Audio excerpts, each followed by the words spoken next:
MakingAscene.org brings you the rise of micro-fanbases and why 1,000 true fans is what really matters. For decades, the music business sold a highly specific dream: reach the masses, get signed by a label, get played on the radio, and the money will follow. But for the artist, this was a lottery ticket.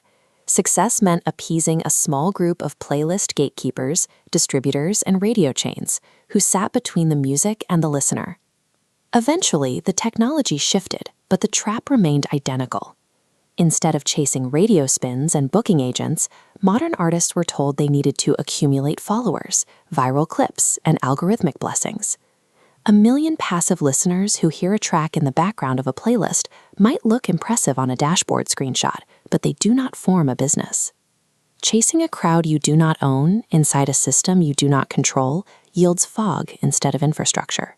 A song can hit 100,000 streams on a major platform, or a short video can rack up 50,000 views, and the artist will still be left with no clear path to making rent.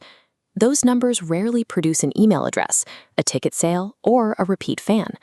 The modern creator is drowning in data: watch time, completion rates, saves, and shares.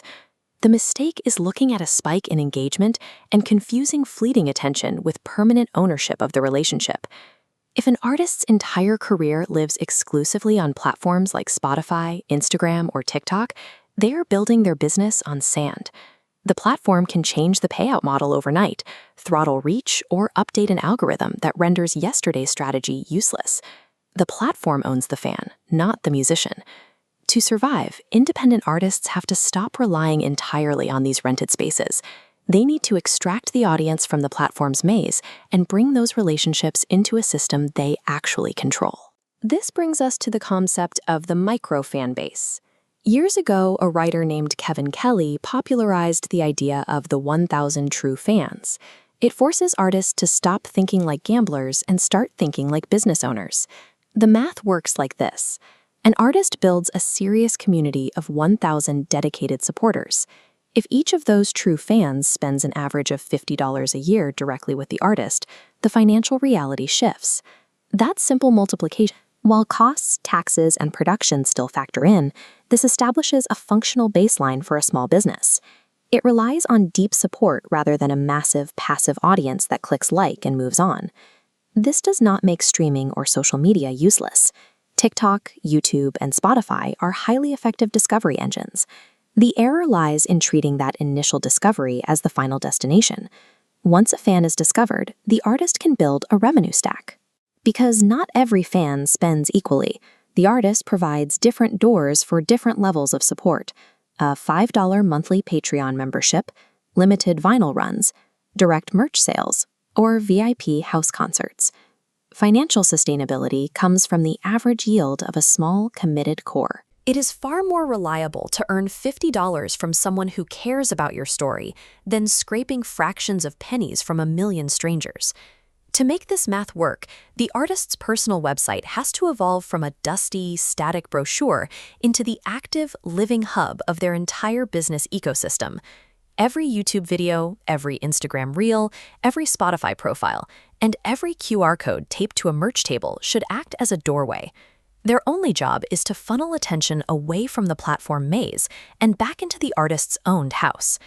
This structure enables what we call the fan passport model. Instead of scattered social metrics, the artist maintains a unified database that tracks individual fan engagement and support over time. When a fan scans a code at a live show, buys a digital album on Bandcamp, or joins the email newsletter, those actions become permanent stamps in their profile. The artist starts to see a clear picture of who is actually showing up. Owning this localized data produces routing intelligence. An artist who knows they have 75 dedicated, buying fans in 5 specific towns can accurately decide where to book a tour, what venue size to call, and exactly how much inventory to pack in the van. Guesswork is eliminated. By owning the data infrastructure, an artist naturally filters out the passive scrollers and builds a targetable, highly active community. A persistent lie in the music business is that having a niche audience means limiting your potential. In reality, a niche is simply an audience with intense, specific focus. Chasing mass appeal usually requires artists to sand down their edges to please a broader, invisible crowd. A micro-fanbase does the exact opposite. It rewards specificity, deep storytelling, and honesty. A blues artist or a punk band can thrive by directly serving the people who already care about that world. Emerging technologies like AI and Web3 should be treated as assistants in this process. AI is highly effective at summarizing email replies or organizing back-end signals, while token-gated digital collectibles can manage special access to community rooms. The goal of any new tool is never to automate the artist or make the relationship colder. The technology should disappear into the background, operating solely to make the direct connection between artist and fan clearer, easier, and more valuable. The mandate for the modern independent musician is clear.